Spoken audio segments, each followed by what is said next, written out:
Hello guys, this is day 9 of my 30 days mock challenge. और आज मैंने दिया था हॉलीवुड का आईबीपीएस क्लर्क का लाइव मॉक, जो कि था कल था जो। So let's C.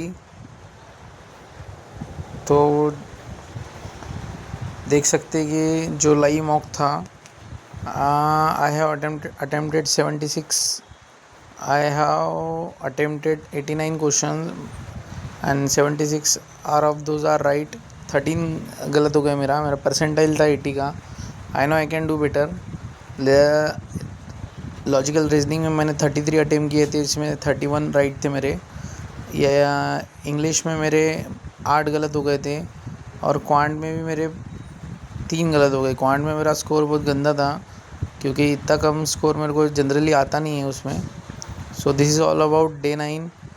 So thank you so much for watching.